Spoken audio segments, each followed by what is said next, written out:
students, our today's topic is lac-operon. Let's start lac-operon. First, we discuss about what is operon. lac-operon को पढ़ने के पहले हमें operon के बारे में पता होना चाहिए. operon क्या होता है? बैक्टीरिया में जो जीन्स होते हैं वो मेटाबॉलिक पाथवे के एंजाइम को एनकोड करते हैं और ये जीन क्रोमोसोम पर एक साथ क्लस्टर में प्रेजेंट होते हैं और एक फंक्शनल कॉम्प्लेक्स का फॉर्मेशन करते हैं जिसे हम ऑपेरोन बोलते हैं. लैक-ओपेरोन, जिसे हम लैक्टोज ऑपेरोन भी कहते हैं, ये एक ऐसा ऑपेरोन होता है जो ह्यूमन और बैक्टीरिया में लैक्टोज के मेटाबॉलिज्म और उसके ट्रांसपोर्ट के लिए रिक्वायर्ड होता है. आज जो हम लैक-ओपेरोन के बारे में डिस्कस करेंगे वो ई कोलाई का लैक-ओपेरोन पढ़ेंगे. उसमें 3 स्ट्रक्चरल जीन का क्लस्टर होता है और ये 3 स्ट्रक्चरल जीन ट्रांसक्रिप्शन और ट्रांसलेशन के थ्रू 3 एंजाइम्स का फॉर्मेशन करते हैं जो लैक्टोज मेटाबॉलिज्म के लिए जरूरी होते हैं. और डीएनए में कुछ साइट्स होती है जो ऑपेरोन का रेगुलेशन करती हैं. लैक-ओपेरोन प्रोकैरियोटिक जीन एक्सप्रेशन का एक बेस्ट एग्जांपल है. बैक्टीरिया का ऑपेरोन पॉलीसिस्ट्रोनिक ट्रांसक्रिप्ट का फॉर्मेशन करता है और ये पॉलीसिस्ट्रोनिक ट्रांसक्रिप्ट फिर प्रोटीन का फॉर्मेशन करता है. तो एक एमआरएनए से मल्टीपल प्रोटीन बनते हैं, इसीलिए हम इसे पॉलीसिस्ट्रोनिक एमआरएनए या पॉलीसिस्ट्रोनिक ट्रांसक्रिप्ट कहते हैं जो जनरली प्रोकैरियोट्स में देखा जाता है. जेकब और मोनार्ड ने 1961 में ट्रांसक्रिप्शन के रेगुलेशन के लिए ऑपेरोन मॉडल प्रपोज किया था जिसे आज हम डिस्कस करेंगे. सबसे पहले हम लैक-ओपेरोन के स्ट्रक्चर के बारे में पढ़ते हैं. लैक-ओपेरोन में सबसे पहले 3 स्ट्रक्चरल जीन्स होते हैं, लैक-जेड, लैक-वाई एंड लैक-ए. इनके आगे लैक इसलिए लिखा गया है क्योंकि इस ऑपेरोन का नाम लैक्टोज ऑपेरोन है, इसलिए इसकी शॉर्ट फॉर्म लैक यहाँ लिखी हुई है. लैक-जेड जीन बीटा गैलेक्टोसाइडेज का फॉर्मेशन करता है और लैक-वाई बीटा गैलेक्टोसाइड परमीएज का फॉर्मेशन करता है और लैक-ए गैलेक्टोसाइड एसिटाइल ट्रांसफरेज का प्रोडक्शन करता है. लैक-जेड का जो प्रोडक्ट है बीटा गैलेक्टोसाइडेज, ये बीटा गैलेक्टोसाइडेज क्या करता है, लैक्टोज को ग्लूकोज और गैलेक्टोज में हाइड्रोलाइज कर देता है. दूसरा जीन लैक-वाई, इसका प्रोडक्ट है बीटा गैलेक्टोसाइड परमीएज. तो ये देखिए बीटा गैलेक्टोसाइड परमीएज है ये. इसका क्या फंक्शन होता है कि ये लैक्टोज को सेल के अंदर की तरफ ट्रांसपोर्ट करने का काम करता है. तीसरा जीन होता है लैक-ए, इसका प्रोडक्ट होता है गैलेक्टोसाइड एसिटाइल ट्रांसफरेज. ये क्या करता है, ये एंजाइम इस बीटा गैलेक्टोसाइड पर एसिटाइल ग्रुप को एसिटाइल कोएंजाइम से ला करके यहाँ ट्रांसफर कर देता है. क्लियर? तो ये 3 स्ट्रक्चरल जीन इसमें प्रेजेंट होते हैं. इस डायग्राम में आप देखिए ये जेड, वाई और ए. जेड आपको ग्रीन कलर में दिखाया गया है, वाई गोल्डन में है, ए येलो कलर में. ये 3 स्ट्रक्चरल जीन हैं. ये तीनों स्ट्रक्चरल जीन अलग अलग प्रोडक्ट का फॉर्मेशन करते हैं. जेड जो है इसका प्रोडक्ट होता है बीटा गैलेक्टोसाइडेज, वाई का प्रोडक्ट है परमीएज और ए का है ट्रांसएसिटाइलेज. तो ये तीनों इसके प्रोडक्ट होते हैं स्ट्रक्चरल जीन के. दूसरी अब हम बात करेंगे ऑपरेटर जीन की. ऑपरेटर जीन क्या करता है, ये जो स्ट्रक्चरल जीन का जो ट्रांसक्रिप्शन होता है, इससे जो एमआरएनए बनेगा इसके ट्रांसक्रिप्शन को कंट्रोल कौन करता है, ऑपरेटर जीन करता है. उसके बाद में हम बात करते हैं प्रमोटर की. नेक्स्ट आता है प्रमोटर रीजन. प्रमोटर रीजन क्या होता है, स्ट्रक्चरल जीन के अपस्ट्रीम प्रेजेंट होता है, इनसे ऊपर की तरफ होता है आगे यहाँ पर. और ये प्रमोटर रीजन जो है इससे आरएनए पॉलीमरेज बाइंड होता है. क्लियर? तो ये सब मिलकर के ऑपेरोन का फॉर्मेशन करते हैं. उसके बाद एक रीजन होता है जिसे हम बोलते हैं रेगुलेटर जीन. यहाँ पर जो आई दिख रहा है वो है रेगुलेटर जीन. इस रेगुलेटर जीन का खुद का अपना प्रमोटर रीजन होता है, उससे आरएनए पॉलीमरेज बाइंड होता है और ट्रांसक्रिप्शन होता है, एमआरएनए का फॉर्मेशन होता है. एमआरएनए के फॉर्मेशन के बाद में ट्रांसलेशन के थ्रू प्रोटीन बनता है और इससे जो प्रोटीन बनता है, आई जीन का प्रोडक्ट क्या होता है, रिप्रेसर प्रोटीन. इसका जो प्रोडक्ट है वो रिप्रेसर प्रोटीन होता है और रिप्रेसर कौन से पार्ट को रिकॉग्नाइज करता है, ऑपरेटर वाले पार्ट को वहां पर रिकॉग्नाइज करता है और वहां से बाइंड होता है. तो हमने ऑपरेटर के बारे में पढ़ा है, प्रमोटर के बारे में पढ़ा और रेगुलेटर जीन के बारे में पढ़ा और फर्स्ट हमने स्ट्रक्चरल जीन के बारे में पढ़ा. तो ये ऑपेरोन का स्ट्रक्चर होता है जिसमें structural gene, operator site, promoter site और रेगुलेटर जीन्स प्रेजेंट होते हैं. नॉर्मली ई कोलाई इन तीनों प्रोटीन या एंजाइम्स का फॉर्मेशन बहुत कम करती है, लेकिन जब लैक्टोज अवेलेबल होता है तो इनका प्रोडक्शन बढ़ जाता है, मतलब हर एंजाइम का अमाउंट बढ़ जाता है और ये एंजाइम हर एंजाइम एक इंड्यूसिबल एंजाइम की तरह काम करता है, इसलिए इसे हम इंडक्शन बोलते हैं। अब ये जो इंडक्शन का प्रोसेस चलता है उसके पहले क्या होता है कि बीटा गैलेक्टोसाइडेज के कुछ मॉलिक्यूल लैक्टोज को एलोलैक्टोज में कन्वर्ट कर देते हैं और ये एलोलैक्टोज ट्रांसक्रिप्शन को टर्न ऑन कर देता है। ये टर्न ऑन कर देगा तो ये तीनों ट्रांसक्राइब होंगे, ये तीनों जीन का ट्रांसक्रिप्शन होगा और ट्रांसलेशन होगा। तो यहाँ पर एलोलैक्टोज एक इंड्यूसर की तरह काम करता है। लैकोपेरोन में एक दूसरा इंड्यूसर होता है आईपीटीजी। इसको हम बोलते हैं आइसोप्रोपाइल थायोगैलेक्टोसाइड। अब क्या होता है, एलोलैक्टोज जो होता है वो तो इकोलाई से मेटाबोलाइज हो जाता है, लेकिन ये जो आईपीटीजी है इसको इकोलाई मेटाबोलाइज नहीं कर पाता है। इस कारण से इसको हम एक्सपेरिमेंटल स्टडीज में ही इंडक्शन के तौर पर काम में लेते हैं। अब हम दो केस पढ़ेंगे जब लैक्टोज एपेरोन एब्सेंट होता है, जब लैकोपेरोन में इंड्यूसर एब्सेंट होता है तब क्या होता है, और जब इंड्यूसर प्रेजेंट होता है तब क्या होता है। दो केस हैं जिसको अभी मैं आपको आगे एक्सप्लेन करती हूँ। यहाँ देखिए आप पहले केस की, यहाँ जो अभी ये पूरा जो लिखा हुआ है ये मैं आपको डायग्राम के थ्रू एक्सप्लेन करती हूँ। पहले वाले केस में आप देखेंगे कि जब इंड्यूसर एब्सेंट होता है उस केस में क्या होता है। तो पहला वाला केस वो है जब इंड्यूसर एब्सेंट है। यहाँ पर जो रेगुलेटरी जीन है वो ट्रांसक्रिप्शन और ट्रांसलेशन के थ्रू एक प्रोटीन का फॉर्मेशन करेगा जिसे हम बोलते हैं रिप्रेसर प्रोटीन। और जब इंड्यूसर एब्सेंट है तो ये रिप्रेसर प्रोटीन एक्टिव होगा और ये जाकर के ऑपरेटर रीजन से बाइंड हो जाएगा, तो ये साइड ब्लॉक हो जाएगी, तो आरएनए पॉलीमरेज आगे मूव ही नहीं कर पाएगा, इसलिए क्या होगा, ट्रांसक्रिप्शन और ट्रांसलेशन नहीं हो पाएगा। तो इस कंडीशन में ये सिस्टम क्या हो जाएगा, टर्न्ड ऑफ। दूसरे केस की हम बात करते हैं कि जब यहाँ पर इंड्यूसर या एलोलैक्टोज प्रेजेंट होता है तब क्या होता है। तो उस केस में ये प्रोसेस तो सेम चलेगा, रेगुलेटरी जीन का प्रोडक्ट क्या बनेगा, रिप्रेसर। अब जब यहाँ पर इंड्यूसर प्रेजेंट है, यहाँ इंड्यूसर इस केस में कौन है, एलोलैक्टोज। तो जब एलोलैक्टोज प्रेजेंट होता है तो वो रिप्रेसर से बाइंड हो जाता है और फिर इन दोनों का एक कॉम्प्लेक्स बन जाता है और ये रिप्रेसर को इनएक्टिव कर देता है। तो वो ऑपरेटर साइड से हट जाता है यहाँ पर, और फिर प्रमोटर साइड जो है वहाँ पर जो आरएनए पॉलीमरेज जुड़ा हुआ था वो इजीली मूव कर पाता है आगे और एमआरएनए का फॉर्मेशन होता है, मतलब ट्रांसक्रिप्शन होता है, फिर ट्रांसलेशन होगा और एंजाइम्स का फॉर्मेशन होगा। इस केस में एंजाइम का फॉर्मेशन नहीं होता है, no transcription and no translation, और इस केस में ट्रांसक्रिप्शन भी होता है और ट्रांसलेशन भी होता है। क्लियर।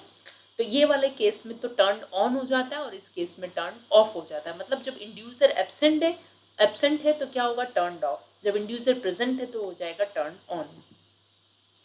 अब बात करते हैं हम सीआरपी सीएपी की। लैकोपेरोन में हाई लेवल के ट्रांसक्रिप्शन के लिए एक स्पेसिफिक एक्टिवेटर प्रोटीन की रिक्वायरमेंट होती है जिसे हम बोलते हैं कैटाबॉलिक एक्टिवेटर प्रोटीन, या फिर हम इसे CAMP रिसेप्टर प्रोटीन भी कहते हैं जिसकी शॉर्ट फॉर्म है CRP। ये प्रोटीन डीएनए से तब तक बाइंड नहीं हो पाता है जब तक कि वो साइक्लिक एमपी के साथ कॉम्प्लेक्स ना बना दे। जब सीआरपी साइक्लिक एमपी का कॉम्प्लेक्स बन जाता है तो वो डीएनए में प्रमोटर रीजन से बाइंड हो जाता है। अब प्रमोटर रीजन से आरएनए पॉलीमरेज भी बाइंड होता है, लेकिन जहां आरएनए पॉलीमरेज बाइंड होता है उसके अपस्ट्रीम में जाकर के ये कॉम्प्लेक्स बाइंड हो जाता है, और जब ये कॉम्प्लेक्स बाइंड हो जाएगा प्रमोटर रीजन से तो ये आरएनए पॉलीमरेज की बाइंडिंग को भी स्टिमुलेट करेगा, जिससे लैकोपेरोन का ट्रांसक्रिप्शन स्टिमुलेट होगा। अब आप इसमें देखिए, ये है कैटाबॉलिक एक्टिवेटर प्रोटीन। ये कैटाबॉलिक एक्टिवेटर प्रोटीन जब यहाँ से बाइंड हो जाता है तो क्या होता है, लैकोपेरोन के लॉट्स ऑफ लैकोपेरोन एमआरएनए का फॉर्मेशन होता है, मतलब ट्रांसक्रिप्शन होता है। अब cyclic MP CAP complex activate transcription ये किस टाइप से एक्टिवेट करता है, ये साइक्लिक एमपी सीएपी से जुड़ करके कॉम्प्लेक्स बनाता है, ये प्रमोटर रीजन से बाइंड हो जाता है। जब ये प्रमोटर से बाइंड होगा तो आरएनए पॉलीमरेज की भी प्रमोटर से बाइंडिंग को ये इनिशिएट करेगा और ट्रांसक्रिप्शन होगा। अब हम बात करते हैं कि जब ग्लूकोज प्रेजेंट होता है लैकोपेरोन में तब क्या होता है। जब ग्लूकोज प्रेजेंट होता है तो इकोलाई को लैक्टोज रिक्वायरमेंट नहीं होती है कार्बन सोर्स की फॉर्म में, इसलिए लैक्टोज जो लैकोपेरोन है वो क्या हो जाता है, उसको एक्टिव होने की जरूरत नहीं होती है, तो वो इनएक्टिव होता है उस केस में। अब ग्लूकोज जब प्रेजेंट है तो उसका क्या फंक्शन है, वो क्या करता है कि ट्रांसक्रिप्शन जो है वो ऑफ हो जाता है, ट्रांसलेशन ऑफ हो जाता है। ऐसा क्यों होता है? क्योंकि ये ग्लूकोज जो प्रेजेंट होता है वो एडिनाइलेट साइक्लेज को इनहिबिट कर देता है। एडिनाइलेट साइक्लेज एक एंजाइम होता है जो एटीपी से साइक्लिक एएमपी का सिंथेसिस करता है। और हमने पढ़ा था कि जो सीएपी होता है, कैटाबोलिक एक्टिवेटर प्रोटीन है, वो साइक्लिक एएमपी के साथ में ही कॉम्प्लेक्स बनाता है। जब ये एंजाइम इनहिबिट हो जाएगा तो साइक्लिक एएमपी का प्रोडक्शन कम हो जाएगा। साइक्लिक एएमपी का प्रोडक्शन कम हो जाएगा तो सीआरपी उससे बाइंड नहीं हो पाएगा, और सीआरपी बाइंड नहीं हो पाएगा तो क्या होगा, ये प्रमोटर से नहीं जुड़ पाएगा, इसलिए वो क्या हो जाएगा, लैक ऑपेरोन वीकली एक्टिव होगा उस केस में। जब लैक्टोज प्रेजेंट है फिर भी वो क्या होगा, वीकली एक्टिव होगा। यहां हमने अभी बात की थी जब लैक ऑपेरोन प्रेजेंट होता है तब। अब हम बात करते हैं इस केस की कि जब ग्लूकोज का लेवल हाई होता है तो वो क्या करता है, ये यहाँ पर एडिनाइलेट साइक्लेज को इनएक्टिव कर देता है। तो क्या होता है, एटीपी से साइक्लिक एएमपी का प्रोडक्शन नहीं हो पाएगा, और साइक्लिक एएमपी का प्रोडक्शन नहीं हो पाएगा तो ये सीआरपी से कॉम्प्लेक्स नहीं बना पाएगा, और ट्रांसक्रिप्शन जो है वो वीक हो जाएगा या फिर ट्रांसक्रिप्शन नहीं होता है। लो ग्लूकोज होता है तब क्या होगा, ये इनएक्टिवेशन नहीं हो पाता है तो एटीपी से साइक्लिक एएमपी का फॉर्मेशन हो जाता है। दूसरी बात अपन करते हैं कि जब लैक ऑपेरोन में ग्लूकोज एब्सेंट हो। जब ग्लूकोज एब्सेंट होता है तो एडिनाइलेट साइक्लेज इनहिबिट नहीं होता है तो साइक्लिक एएमपी का लेवल राइज हो जाता है। इस केस में देखिए आप, तो उस केस में क्या होगा, हाई ग्लूकोज था, इसमें लो ग्लूकोज या ग्लूकोज एब्सेंट होता है तो क्या होता है, एटीपी से साइक्लिक एएमपी का फॉर्मेशन होता है, इसका प्रोडक्शन होता है, कॉम्प्लेक्स बनेगा, और कॉम्प्लेक्स बनेगा तो वो बाइंड हो जाएगा प्रमोटर रीजन से और ट्रांसक्रिप्शन होगा। Clear? When glucose is absent but lactose is present, अब ये केस क्या है कि जब ग्लूकोज एब्सेंट हो और लैक्टोज प्रेजेंट हो तो क्या होता है कि जो सीआरपी साइक्लिक एएमपी कॉम्प्लेक्स है वो लैक ऑपेरोन के ट्रांसक्रिप्शन को स्टिमुलेट करता है, और लैक्टोज की एब्सेंस में लैक रिप्रेसर जो है वो क्या कर देता है, लैक ऑपेरोन को इनएक्टिव कर देता है। हमने पढ़ा ही था कि जब इंड्यूसर क्या था, एलोलैक्टोज, जब इंड्यूसर एब्सेंट होता है तो क्या होगा, ट्रांसक्रिप्शन नहीं होगा तो वो ऑपेरोन इनएक्टिव हो जाएगा, और जब वो प्रेजेंट होता है तो वो एक्टिव हो जाता है। तो इस टाइप से जो कंबाइंड कंट्रोल होता है तो वो क्या करता है कि जो स्ट्रक्चरल जीन्स हैं, ये स्ट्रक्चरल जीन ट्रांसक्राइब होते हैं only if glucose is absent and lactose is present. ठीक है, तो इनका ट्रांसक्रिप्शन कब होगा, जब लैक्टोज मतलब इंड्यूसर जब प्रेजेंट हो और ग्लूकोज एब्सेंट हो, उस केस के अंदर तो क्या होगा, ट्रांसक्रिप्शन होगा। अब हम नेक्स्ट बात करते हैं यहाँ पर ग्लूकोज रिप्रेशन की। अब यहाँ देखिए ये एटीपी है, ये एडिनाइलेट साइक्लेज है, तो एडिनाइलेट साइक्लेज एंजाइम जो है वो एटीपी से साइक्लिक एएमपी का प्रोडक्शन करवाता है। अब हम बात कर रहे थे कि जब एडिनाइलेट साइक्लेज इनएक्टिव हो, तो इनएक्टिव कब होगा, जब ग्लूकोज का लेवल हाई होगा तो एडिनाइलेट साइक्लेज इनएक्टिव हो जाएगा। इनएक्टिव होगा तो ये एडिनाइलेट साइक्लेज से ही एटीपी से साइक्लिक एएमपी का प्रोडक्शन होता है, तो इस कारण से ये इनएक्टिव हो गया तो साइक्लिक एएमपी का प्रोडक्शन कम हो जाएगा, तो लो साइक्लिक एएमपी हो गया। तो क्या होगा, ये सीएपी से कॉम्प्लेक्स नहीं हो बना पाएगा, तो सीएपी जो है वो डीएनए से बाइंड नहीं हो पाएगा, तो उस कंडीशन में इनफ्रीक्वेंट ट्रांसक्रिप्शन होगा लैक ऑपेरोन का। दूसरे केस में जब ग्लूकोज का लेवल लो होता है तो उस कंडीशन में क्या होगा, यहाँ एडिनाइलेट साइक्लेज एक्टिव होगा तो ये एटीपी को साइक्लिक एएमपी में बदल देगा, तो साइक्लिक एएमपी का प्रोडक्शन हाई हो जाएगा, और ये साइक्लिक एएमपी सीएपी से कॉम्प्लेक्स बना देगा, तो साइक्लिक एएमपी सीएपी कॉम्प्लेक्स बन जाएगा और ये डीएनए से बाइंड करेगा और फ्रीक्वेंट ट्रांसक्रिप्शन होगा। क्लियर?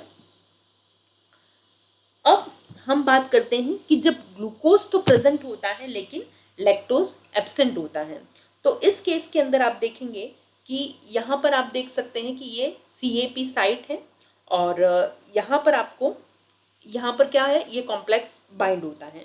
तो पहले केस की जब हम बात कर रहे हैं तो इसके अंदर क्या होता है, इस केस में जब ग्लूकोज हाई है, मतलब प्रेजेंस ऑफ हाई ग्लूकोज है लेकिन लैक्टोज एब्सेंट है, तो यहाँ पर अपन क्या देखेंगे कि जो साइक्लिक एएमपी का लेवल है वो लो होता है। साइक्लिक एएमपी का लेवल लो होता है तो जो सीएपी है वो एक्टिवेटेड नहीं हो पाता है, और यहाँ पर पॉजिटिव रेगुलेशन नहीं हो पाता है। तो यहाँ पर आप देखिए दूसरा अपने को दे रखा है कि यहाँ लैक्टोज एब्सेंट है, तो यहाँ पर क्या होगा, लैक रिप्रेसर जो है वो बाउंड रहेगा, मतलब नेगेटिव रेगुलेशन होगा, और इस कंडीशन में जो ट्रांसक्रिप्शन है वो नहीं होगा। क्लियर? तो यहाँ पर जो है वो ट्रांसक्रिप्शन नहीं होता है, इसलिए टर्न ऑफ हो जाता है। अब नेक्स्ट अपन बात करते हैं ग्लूकोज और लैक्टोज की। इस केस में क्या होता है कि जब लैक्टोज प्रेजेंट होता है, यहाँ पर क्या है, लैक्टोज प्रेजेंट है और लैक रिप्रेसर जो है वो यहाँ पर क्या है, ये इंड्यूसर और रिप्रेसर है, तो यहाँ पर जो लैक्टोज है वो रिप्रेसर के साथ में कॉम्प्लेक्स बना लेता है, तो ये अब जो रिप्रेसर है वो ऑपरेटर से बाइंड नहीं हो पाता है। तो इस कंडीशन में ट्रांसक्रिप्शन जो है वो बहुत कम हो पाता है, वेरी लिटिल लैक एमआरएनए का सिंथेसिस हो रहा है। जो थर्ड केस होता है, थर्ड केस के अंदर जब ग्लूकोज एब्सेंट हो, ग्लूकोज जब एब्सेंट है तब साइक्लिक एएमपी का लेवल हाई है और लैक्टोज प्रेजेंट है, तो इस केस के अंदर क्या होता है कि जो लैक रिप्रेसर है वो ऑपरेटर से बाइंड नहीं हो पाता है और अबंडेंट लैक एमआरएनए का सिंथेसिस हो पाता है यहाँ पर। क्यों? क्योंकि यहाँ पर साइक्लिक एएमपी हाई है, तो पॉजिटिव रेगुलेशन हो रहा है। यहाँ पर साइक्लिक एएमपी हाई हो रहा है, तो ये साइक्लिक एएमपी प्रमोटर से बाइंड हो रहा है, cyclic AMP CAP complex promoter से बाइंड हो रहा है, और ये यहाँ पर रिप्रेसर ऑपरेटर से बाइंड नहीं हो पा रहा है, तो इस कंडीशन में अबंडेंट लैक एमआरएनए का सिंथेसिस होता है।